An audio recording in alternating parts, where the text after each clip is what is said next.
Mari sebelum kita mulai, mari kita berdoa terlebih dahulu. Kita tumpahkan tangan kita sebelah kanan di dada kita. Mari kita berdoa. Kami bersyukur mempunyai Allah yang sangat baik, Allah yang memelihara, Allah yang menolong, Allah yang memberkati, bahkan Allah yang menyelamatkan hidup kita. Terima kasih Tuhan untuk setiap pertolongan-Mu. Berikan kepada kami hati yang haus akan Roh-Mu. Penuhi kami dan curahkan Roh-Mu atas kami dengan Roh-Mu yang baru. Terima kasih Tuhan, kami siap untuk menerima Roh dan firman-Mu. Kami siap untuk menyenangkan hati-Mu. Di dalam nama Tuhan Yesus kita berdoa. Sama-sama katakan amin. Kita naikkan pujian Roh Kudus tercurah di tempat ini, juga di tempat Bapak Ibu sekalian. Dan kita percaya Roh Kudus ada di mana-mana di tempat kita berada. Haleluya, haleluya. Roh Kudus tercurah di tempat ini. Roh Kudus tercurah di tempat ini.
Mengalir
pribadi lepas pribadi. Siapa yang rindu pada pagi ini dilawat oleh Tuhan? Siapa yang rindu pada pagi ini mengalami jamaah daripada Roh Kudus? Mari saudara buka hati. Sebentar firman Allah akan diberitakan kepada kita. Saya berdoa lewat kebenaran firman Tuhan menjamah kita, memberkati kita.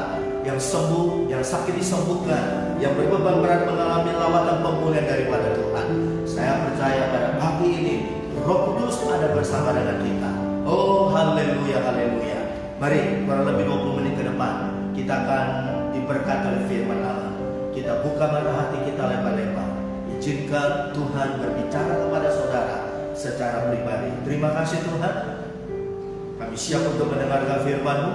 Kami buka mata hati kami dan kami rindu pada pagi ini perkara-perkara yang ajaib, perkara-perkara yang dahsyat, mujizat Allah dinyatakan dalam setiap kehidupan seluruh anak Tuhan yang menyaksikan pada pagi hari ini. Dalam nama Tuhan Yesus, bersama-sama kita yang siapkan diri kita untuk menerima firman Allah, kita berkata amin. Baik, shalom saudaraku.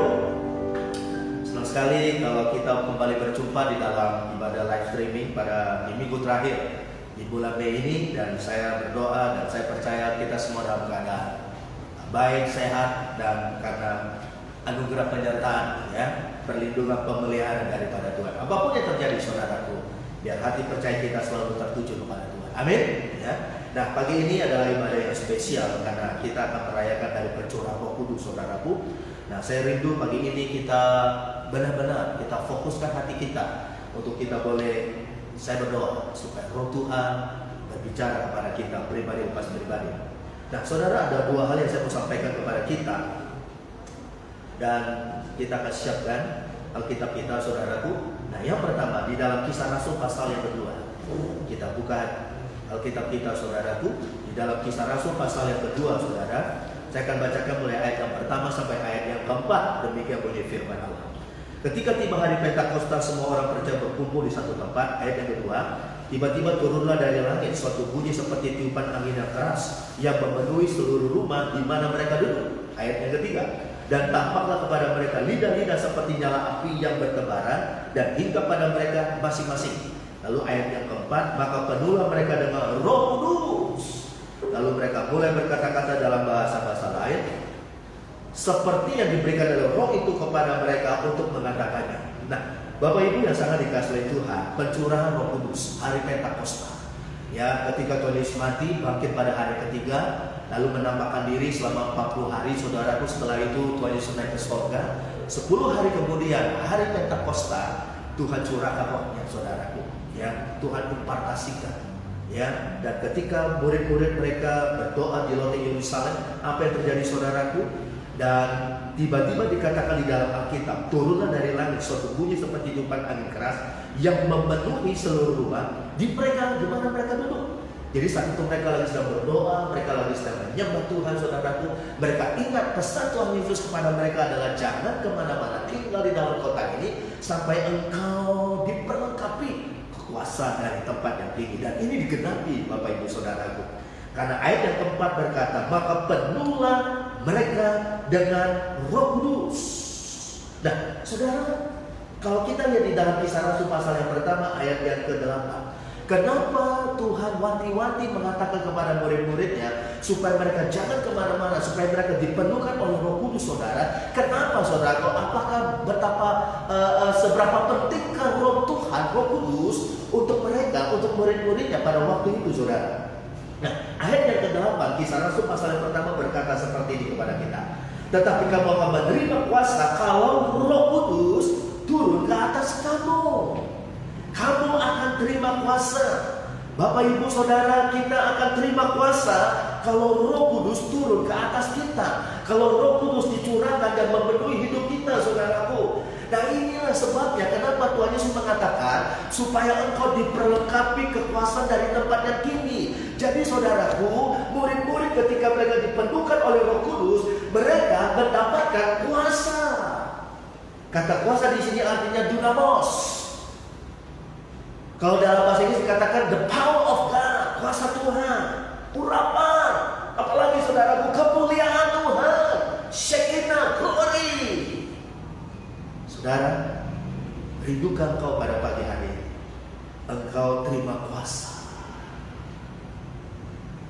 Kenapa saudaraku? Seberapa pentingnya kuasa itu dalam hidup kita? Iya. Karena ketika kita dipenuhkan oleh Roh Kudus, saudaraku, saat itu juga kita terima kuasa. Dan dikatakan di dalam Alkitab, kamu akan terima kuasa kalau Roh Kudus turun atas dirimu. Artinya begini Bapak Ibu, orang yang dipenuhi oleh Roh Kudus adalah orang yang berjalan dengan kuasa. Dan ini terjadi saudaraku. Kisah Rasul pasal yang kedua, ketika murid-murid mereka dipenuhkan Roh Kudus, lalu kemudian ketika Petrus dia bangkit berdiri dan berkhotbah, dan 3.000 orang percaya bertobat. Dan sejak saat itu saudaraku, kuasa Tuhan menyertai para murid-murid dan anak-anak Tuhan pada saat itu saudara. Mereka mengalami kuasa Tuhan yang begitu dahsyat. Sama seperti saudaraku, ketika murid-murid mereka dipenuhkan oleh Roh Kudus, mereka berjalan dengan kuasa Tuhan yang luar biasa. Yang sakit disembuhkan, yang lumpuh berjalan, yang buta melihat saudaraku. Terjadi satu kegemparan rohani yang begitu dahsyat di Yerusalem pada waktu itu saudaraku. Karena Roh Kudus dicurahkan dengan begitu dahsyat. Dan murid-murid saudaraku, mereka mengalami impartasi kuasa yang sangat luar biasa. Rindukah kita pada pagi ini saudaraku, di ibadah spesial, ibadah pencurahan Roh Kudus ini saudara? Betul saudaraku, secara fisik Tuhan sudah kembali ke surga. Tapi Tuhan berkata, aku tidak tinggalkan kamu sebagai yatim piatu. Aku akan datang kembali kepadamu. Dalam bentuk apa? Dalam wujud apa saudaraku? Tuhan datang kembali kepada kita di dalam rohnya saudaraku. Ketika kita dipenuhkan oleh Roh Tuhan, saat itu juga saudaraku, kita terima kuasa. Kita berjalan dengan kuasa dari Tuhan saudara.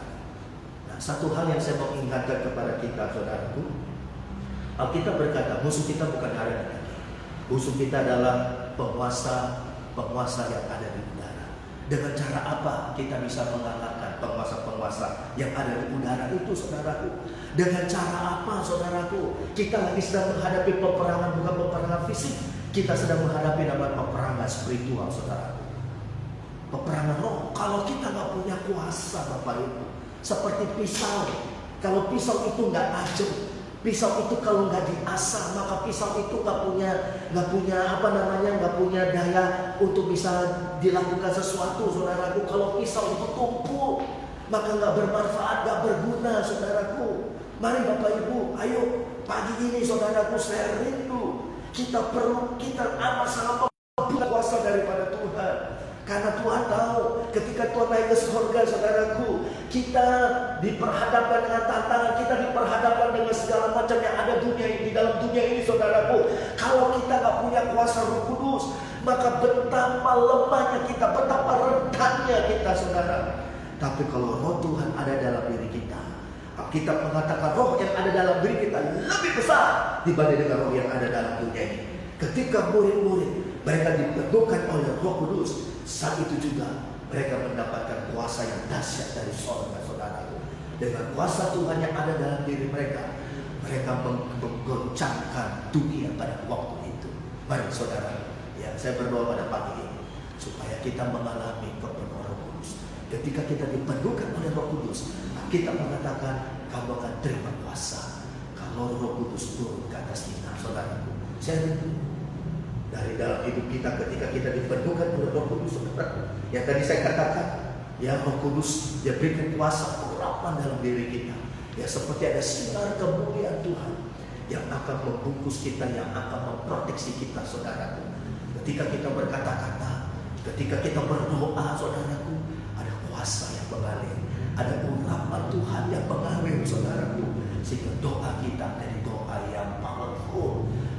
Perkataan kita menjadi perkataan yang dahsyat yang boleh menyenangkan hati Tuhan.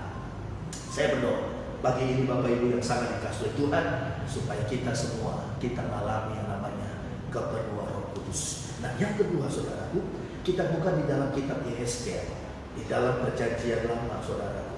Di dalam kitab Yehezkiel pasal yang ke-36, Bapak Ibu yang ada di rumah, mari saudaraku, ya. Yehezkiel pasal yang ke-36. Kitab Yehezkiel pasal yang ke-36 saudaraku. Saya akan bacakan kepada saudara ayat yang ke-26 sampai ayat yang ke-27. Kitab Yehezkiel pasal yang ke-36 ayat 26 dan 27 saudaraku. Yehezkiel 36 saya akan bacakan, demikian bunyi firman Tuhan. Kamu akan kuberikan hati yang baru dan roh yang baru di dalam hatimu, dan aku akan menjauhkan dari tubuhmu hati yang keras dan kuberikan kepadamu hati yang taat. Ayat 27, rohku akan kuberikan diam di dalam hatimu, dan aku akan membuat kamu hidup menurut segala ketetapanku dan tetap berpegang pada peraturan-peraturanku dan melakukannya. Nah, yang kedua saudaraku, ketika seseorang dipenuhkan oleh Roh Kudus, apa yang terjadi? Yang pertama dikatakan dalam yang tadi saya sampaikan, kita akan terima kuasa saudaraku. Kita terima urapan, kita akan terima kemuliaan daripada Tuhan. Dan hidup murid-muridnya pada waktu itu berubah saudaraku. Mereka berjalan dengan kuasa Tuhan. Nah, yang kedua saudaraku, apa yang terjadi ketika kita dipenuhkan oleh Roh Kudus saudaraku? Nah, firman Allah mengatakan dalam kitab Yehezkiel, Tuhan memberikan hati yang baru kepada kita. Ketika Roh Kudus dia datang dan dia memenuhi hidup saudara dan saya. Karena dikatakan di dalam firman Allah di dalam kitab Yehezkiel ini, kamu akan kuberikan hati yang baru dan roh yang baru di dalam hatimu, dan aku akan menjauhkan dari tubuhmu hati yang keras dan kuberikan kepadamu hati yang taat. Ayat 27, rohku akan kuberikan dia di dalam hatimu. Haleluya saudara. Jadi saudara, sekali lagi saya mau katakan kepada kita, jemaat Tuhan Philadelphia, engkau yang ada di rumah saudaraku, ketika kita dipenuhkan oleh Roh Kudus, hati yang lama Tuhan akan cabut, Tuhan akan buang jauh-jauh, dan Tuhan akan berikan hati yang baru kepada saudara dan saya. Ini yang namanya lahir baru. Jadi tak hanya Tuhan berikan kuasa kepada kita saudaraku, tapi juga Tuhan memberikan hati yang baru. Tuhan berikan lahir baru untuk saudara dan saya. Nah, saya coba periksa di dalam terjemahan yang lain saudaraku. Di dalam terjemahan yang mengatakan hati yang keras itu disebut juga sebagai hati yang berbatu. Dalam bahasa Inggris dikatakan stony heart, hati yang berbatu-batu, hati yang keras. Itulah manusia lama kita saudara. Itulah kita dulu. Hati kita keras. Bahkan ada istilah kata mengatakan keras kepala, tegar tengkuk. Tapi ketika kita dipenuhkan oleh Roh Kudus, maka hati yang berbatu ini, hati yang keras ini saudara, Tuhan hancurkan. Dan Tuhan ganti dengan hati yang lembut, hati yang baru. Siapa yang bisa mengerjakan itu dalam hidup saudara dan saya? Siapa yang bisa lakukan itu? Siapa yang bisa rubah hidup kita saudaraku? Roh Kudus. Haleluya. Saya rindu saudara, pagi ini Bapak Ibu saudaraku, engkau yang rindu dipulihkan oleh Tuhan, engkau yang rindu mengalami yang namanya hati yang baru. Mari undang supaya Roh Kudus datang dan menjamah engkau. Karena Alkitab mengatakan saudaraku, hati yang lama, hati yang keras, hati yang seperti batu ini saudaraku, Tuhan hancurkan. Dan Tuhan akan berikan hati yang baru kepada saudara dan saya. Dan ini terjadi saudara. Satu contoh saya mau berikan kepada saudara. Ketika Saulus saudara, ya, dengan sangat penuh kebencian, dia begitu sangat benci sama pengikut Tuhan pada waktu itu. Tapi ketika dia berjumpa dengan Tuhan, ketika dia didoakan oleh Ananias, ketika dia dipenuhkan oleh Roh Kudus, saat itu juga hidupnya berubah saudara. Hati yang batu itu saudara, hati yang jahat pada waktu itu, Tuhan rubah menjadi hati yang baru. Haleluya. Bapak Ibu saudara, mari pagi ini saudara, Roh Kudus diberikan kepada kita, bukan hanya kita terima kuasa, tapi Roh Kudus diberikan kepada saudara saya supaya hidup kita dipulihkan saudaraku, supaya hati yang batu, hati yang keras, ibarat kata keras kepala saudaraku, istilah kata tegar tengkuk, Tuhan hancurkan, Tuhan ubah menjadi hati yang baru. Dan ini terjadi saudara ketika murid-murid mereka dipenuhkan oleh Roh Kudus. Dan Alkitab mengatakan di dalam Kisah Rasul saudaraku, 3.000 orang mereka percaya bertobat kepada Tuhan. Dan apa yang terjadi saudaraku, hidup mereka diubahkan, hidup mereka dipulihkan saudaraku. Kalau saudara baca di dalam Kisah Rasul pasal yang kedua ayat yang ke-42, saya akan bacakan buat saudara. Mereka bertekun dalam pengajaran Rasul-Rasul. Siapakah mereka ini saudaraku? Siapakah mereka? Ini adalah jemaat mula-mula, orang Kristen mula-mula, saudaraku. Ketika mereka mendengar khotbah daripada Petrus, mereka sepertinya hati mereka ditusuk oleh firman Allah, dan mereka benar-benar mengalami yang namanya hancur hati, hati yang remuk. Dan apa yang terjadi setelah mereka mengalami pemulihan dalam hidupnya, saudaraku? Ayat 42 berkata, mereka bertekun dalam pengajaran rasul. Lalu kemudian dalam persekutuan mereka selalu berkumpul untuk memecahkan roti dan berdoa. Ini yang disebut, yang saya katakan, ini yang namanya kelahiran baru, a new dawn, terjadi kepada jemaat mula-mula, saudara. Hati yang rindu untuk bersekutu dengan Tuhan, hati yang rindu untuk berdoa, untuk intim dengan Tuhan, hati yang rindu untuk senantiasa dekat sama Tuhan, hati yang rindu untuk selalu berjalan dalam kebenaran, karena Roh Kudus diberikan kepada kita untuk membawa kita ke dalam segala kebenaran. Saya berdoa pada pagi ini supaya jemaat Tuhan kita mengalami yang namanya lawatan daripada Tuhan, dan hati kita dipulihkan. Hati kita yang tadinya batu keras, Tuhan ganti dengan hati yang lembut, dengan hati yang baru, seperti anggur baru, saudara. Dan saya percaya hidup kita akan berubah, hidup kita akan dipulihkan, dan berkat Tuhan akan dicurahkan kepada kita. Amin, Bapak Ibu. Mari, saudara yang sangat dikasih oleh Tuhan, kita rindu pada pagi hari ini supaya firman Allah menjamah kita, firman Allah mengurapi kita. Oh haleluya. Mari saudaraku, siapa yang pagi ini rindu mau didoakan? Siapa yang rindu pada pagi ini engkau terima kuasa daripada Roh Kudus? Kita akan terima, saudaraku, ketika kita diperlukan oleh Roh Kudus, maka kemuliaan Tuhan akan turun dan akan menaungi hidup saudara dan saya. Kita yang takut, kita yang cemas, kita yang khawatir, Tuhan akan ambil alih sekarang. Haleluya. Musuh kita bukan darah dan daging, saudara. Musuh kita adalah musuh roh jahat yang ada di udara. Apabila saudara terima kuasa dari Tuhan pada pagi ini, Dia berikan kuasa kepada saudara, dan Dia berikan hati yang baru untuk saudara dan saya, untuk kita bisa mengasihi Tuhan, untuk saudara dan saya, untuk kita bisa melakukan firman Allah. Kenapa, saudara? Ada begitu banyak anak Tuhan, mereka sulit melakukan firman Allah. Mungkin hatinya masih keras, mungkin hatinya masih berbatu, saudara. Stony heart. Tetapi ketika dia dipenuhkan oleh Roh Kudus, hatinya dia dipenuhi.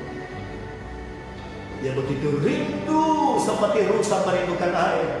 Demikianlah jiwaku merindukan akan Engkau ya Tuhan. Hati yang dipenuhkan oleh Roh Kudus menjadi hati yang baru. Hari-hari ini apakah saudara masih terus mengasihi Tuhan? Apakah saudara masih tetap intim dengan Tuhan? Atau mungkin kita sudah mulai tawar hati? Mari, supaya saya berdoa, supaya Roh Kudus dicurahkan. Ibarat kata kita seperti handphone, kita dicas kembali, saudara. Dan ketika kita dipenuhkan oleh Roh Kudus, kita berjalan dengan kuasa Tuhan, dan hati kita digantikan menjadi hati yang baru. Kita lebih dekat, lebih intim lagi dengan Tuhan. Itu yang Tuhan rindukan, saudara. Kita sekarang ada di akhir zaman. Saya percaya Tuhan gak lama lagi akan datang. Haleluya. Mari saudara, siapa yang mau didoakan? Siapa yang mau didoakan pada pagi ini? Kalau memungkinkan, saya minta saudara untuk bangkit berdiri. Kita sembah Dia. Oh, saya berdoa supaya pagi ini Tuhan curahkan rohnya kepada saudara. Oh, haleluya. Kita sembah Dia, saudara. Sembah Tuhan. Amin, amin, amin, amin. Haleluya. Oh.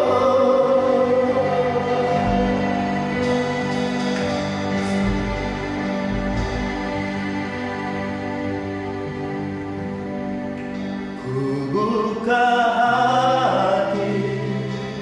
Mari saudaraku, kita sembah Tuhan.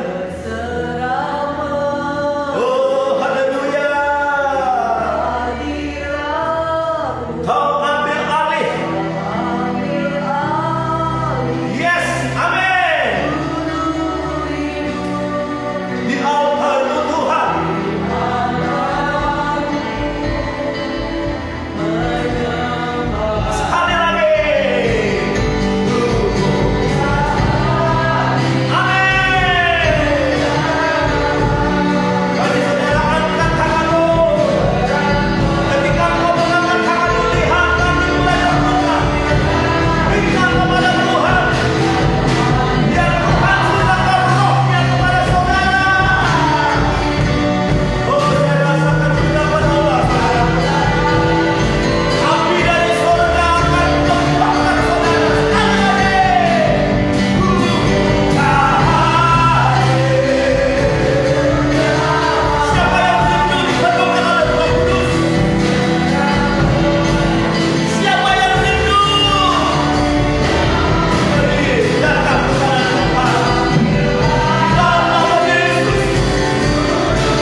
hari ini Tuhan menjadi doa kami. Penuhkan kami semua dengan kuasa Roh Kudus-Mu Tuhan. Sehingga Tuhan ketika kami dipenuhi, kami hidup di dalam tuntunan kuasa Roh Kudus adanya. Terima kasih banyak Tuhan. Kami percaya Tuhan, hari-hari ini Tuhan, banyak orang yang membutuhkan kuasa Roh Kudus. Jamahan-Mu Tuhan akan terjadi buat setiap anak-anak Tuhan dimanapun mereka berada. Ketika Roh Kudus memenuhi hati dan pikiran kami, yang sakit boleh mengalami kesembuhan, yang lemah boleh dikuatkan, yang susah akan dihibur. Kuasa-Mu mengalir atas hidup kami. Amin. Bahkan kuasa-Mu yang akan memampukan kami berjalan di dalam dunia ini, menuntun hari datang kepada hari. Terima kasih Tuhan, terima kasih. Sebelum kami akhiri, kami berdoa Tuhan bagi setiap umat-Mu. Engkau memberkati di dalam setiap usaha pekerjaan umat-Mu Tuhan. Apapun yang dilakukan oleh umat-Mu Tuhan, Engkau buat berhasil adanya. Di masa-masa yang sulit ini, di masa-masa yang sukar ini, kami tetap percaya bahwa tangan Tuhan turun dan bekerja buat kami pribadi lepas pribadi. Berkati Tuhan bangsa kami Indonesia, pulihkan bangsa kami, lepaskan bangsa kami dari wabah COVID-19 yang sedang melanda. Kami berdoa sehati dalam nama Yesus, halau wabah ini Tuhan. Sehingga Tuhan, kami bisa aktif kembali di berbagai perkara adanya Tuhan. Tuhan yang sudah terinfeksi 25.000 lebih orang, tumpangkan tangan-Mu atas mereka. Oleh biru-biru Yesus, kesembuhan terjadi adanya. Dalam nama Yesus, ODP, PDP, dan OTG, ketika diperiksa, kami yakin dan percaya, negatif, dan negatif. Sehingga Tuhan semuanya terbebas dari wabah ini. Terima kasih Tuhan, berkati Jokowi sebagai presiden dan staf-staf menteri bekerja, taruh hikmat-Mu atas mereka. Sehingga Tuhan mereka bisa menyelesaikan segala perkara yang ada. Sekali lagi Tuhan, memberkati umat-Mu dimanapun mereka berada. Apa yang dimakan, apa yang diminum Tuhan sediakan. Tuhan menyediakan. Amin. Terima kasih Tuhan. Dalam nama Tuhan Yesus kami sudah berdoa dan mengucap syukur. Haleluya. Baik Bapak Ibu yang sangat dikasihi oleh Tuhan, mari saya ajak kita sekali lagi untuk bangkit berdiri, angkat kedua tanganmu, dan saya berdoa supaya Tuhan mencurahkan berkat-Nya kepada kita semua. Haleluya, haleluya. Oh, di akhir ibadah online kami pada pagi ini Tuhan, Bapak Ibu Saudaraku, terima berkat dari Allah Bapa, Allah Anak, Allah Roh Kudus, berkat dari Tuhan Yesus Kristus, berkat Roh Kudus, kuasa Roh Kudus turun atas kita semua. Terima sekali lagi kuasa Roh Kudus dalam nama Tuhan Yesus menyertai kita sampai kepada kesudahan. Yang dalam nama Tuhan Yesus bersama-sama kita katakan amin. Puji Tuhan. Bapak Ibu, kita akan ketemu ibadah kita selanjutnya. Kalau belum ada pengumuman dari pemerintah, maka minggu depan kita tetap akan ibadahkan online. Dan ibadah minggu depan adalah ibadah yang disertai dengan perjamuan kudus. Tuhan Yesus memberkati.